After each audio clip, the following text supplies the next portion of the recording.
Halo Pionen Warrior, welcome to Pionen Channel. Happy weekend semuanya. Jadi sore hari ini saya akan buat mapping analysis di Nasdaq Market atau Nasdaq 100 secara short term atau mingguan pada tanggal 29 Januari 2024. Nah, jadi yang Anda lihat di layar Anda ini adalah Nasdaq Market, Nasdaq 100 atau US 100. Saya menggunakan source brokernya di Paperstone dan time frame-nya itu ada 4 hours. Nah, jadi sebelum saya jelaskan, saya akan terlebih dahulu melakukan forecast.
Nah, jadi yang pertama yang kita lihat di sini secara trend direction, jelas bahwa kalau kita lihat secara visual ya, dia terus naik seperti ini, berarti menandakan dia adalah bullish trend atau uptrend. Dan yang kedua, secara market movement saat ini Nasdaq masuk ke dalam secondary movement atau secondary reaction. Lalu secara harga kalau kita lihat sekarang itu posisinya ada di tengah-tengah atau di dalam entry area yang pertama ya. Sekarang posisinya ada di entry area yang pertama. Dan kalau kita lihat di bawah ini adalah stochastic oscillator.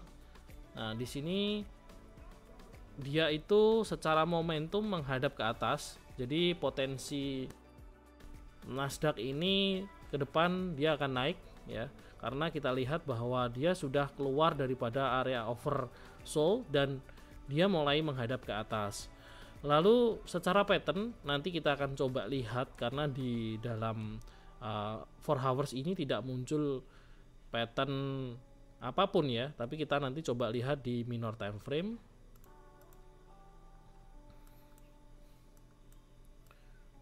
Nah, kalau kita lihat di minor time frame ini ada calon ya, ada calon flag pattern di sini.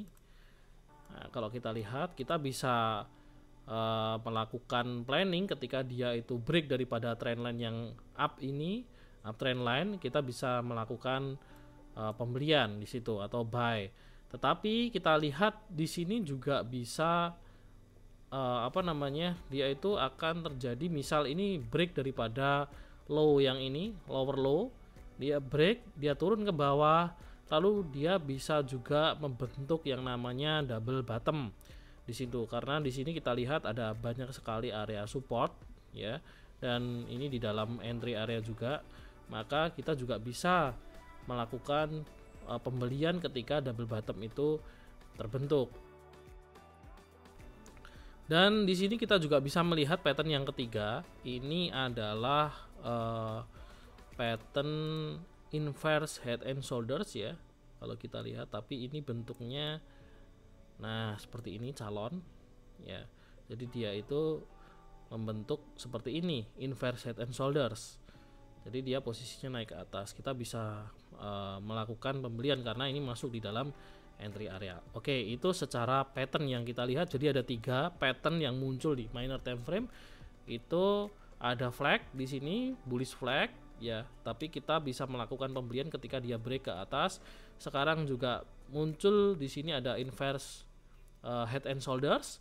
Lalu bisa jadi misal inverse-nya gagal, dia turun sampai di sini di area bawah sini ya, dia turun ke sini, maka bisa jadi dia nanti akan terjadi potensi double bottom. Nah, ketika double bottom kita juga harus memperhatikan momentumnya. Saya berharap muncul di situ ada negatif bullish divergence.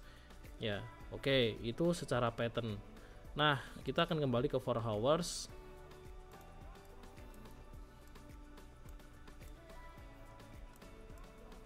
Nah, di sini kita bisa lihat secara astro cycle ya, antara tanggal berapa, 20 di sini ya, antara tanggal ini 22 sampai dengan bulan depan itu masuk ke dalam Sun in Aquarius, dan dia potensinya akan meneruskan bullish trendnya.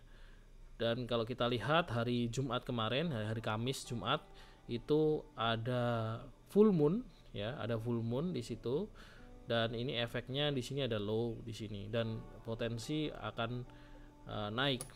Nah, kalau kita lihat bahwa ada beberapa kondisi ketika astro cycle Sun in Aquarius itu dia akan membentuk suatu bottom ya, suatu bottom yang sangat signifikan ketika dia masuk di dalam beberapa derajat awal di Sun Aquarius. Oke, nah jadi penjelasan di market kali ini bahwa secara market struktur ya, secara market struktur bahwa terkonfirmasi sekarang itu trennya adalah bullish trend atau uptrend, dan itu berdasarkan drawing and coding yang sudah saya buat tadi ya, dan tentunya ini kita lakukan di dalam 4 hours time frame atau short term. Jadi kalau kita lihat bahwa Nasdaq ini nantinya akan naik. Nah, ini bisa jadi dia akan langsung naik ataupun akan turun ke entry area selanjutnya. Turun terlebih dahulu baru naik. Jadi ada dua kondisi. Ya, jadi pastikan Anda menggunakan risk management yang benar-benar sesuai dengan risk profile Anda. Lalu sekarang market movement berada pada secondary reaction, jadi saatnya kita bisa melakukan entry di sini, core entry ya, entry yang pertama mungkin. Nah, secara probabilitas kalau kita lihat market ini tadi yang sudah saya sampaikan akan naik ya, bisa jadi dia akan turun terlebih dahulu baru naik. Nah, perlu diwaspadai saja kalau misal dia akan turun berarti area selanjutnya di mana. Nah, dari rekomendasi saya di sini adalah buy on weakness, atau bisa dibilang Anda beli di harga yang paling bawah. Nah, itu yang rekomendasi yang saya berikan. Lalu kalau kita lihat di sini entry area yang pertama itu di harga 17.409 sampai dengan 17.307, itu range-nya. Ya, range entry area yang pertama. Lalu range entry area yang kedua itu ada di 17.103 sampai dengan 17.076, dan yang ketiga entry area ketiga saya membuat plan C ya, ada plan A, B, C. Itu range-nya entry area yang ketiga ini adalah 16.971 sampai dengan 16.864. Kalau Anda lihat bisa di sebelah kanan ini ada harganya ya. Nah, itu adalah entry areanya. Lalu target price-nya di mana? Target price-nya tentunya kalau Anda menggunakan take profit minimal, aturannya adalah 1:1 dari area Anda entry dengan stop loss Anda. Jadi entah Anda nanti entry-nya di mana, pastikan Anda menggunakan 1:1 itu TPM-nya. Untuk TP idealnya Anda bisa menggunakan yaitu di range harga 17.599 sampai dengan 17.661, itu take profit idealnya, dan take profit maksimalnya di sini ada 17.881 dan sampai dengan 17.951. Itu adalah take profit maksimalnya. Lalu kalau kita bisa lihat di sini ada garis merah ya di bawah ini.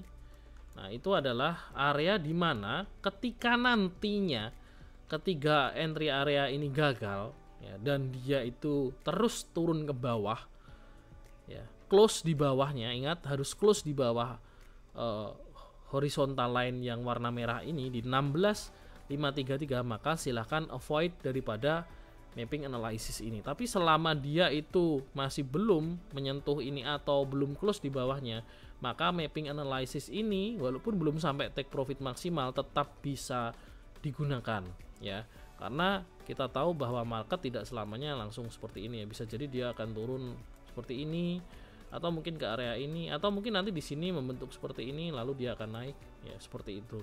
Kita banyak sekali planning yang harus kita lakukan, tetapi pada intinya Anda harus mengatur atau memanage resiko yang Anda gunakan nantinya. Ini adalah mapping analysis dari saya ya. Rekomendasinya adalah tadi saya sampaikan bahwa buy on weakness atau beli di harga yang paling rendah. Nah, yang terakhir adalah disclaimer on-nya di sini.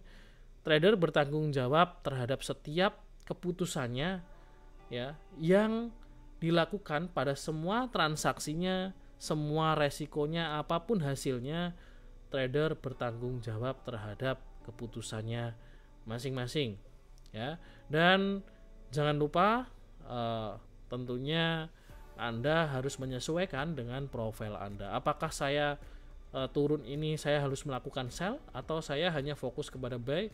Itu kembali lagi ke tipe trading Anda. Tentunya Anda sekali lagi harus memanage resiko yang Anda miliki. Oke? Dan pastikan ketika market atau analisa ini berjalan dengan semestinya, maka maksimalkan keuntungannya agar Anda itu nanti dapat mendapatkan keuntungan yang benar-benar maksimal.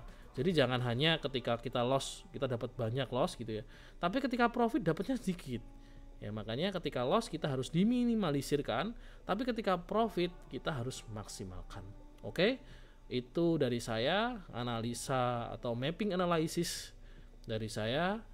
Semoga kita semua cuan di analisa yang saya berikan ini. Jangan lupa subscribe, klik tombol loncengnya, like, comment, and share agar Anda tidak ketinggalan video-video menarik kami lainnya.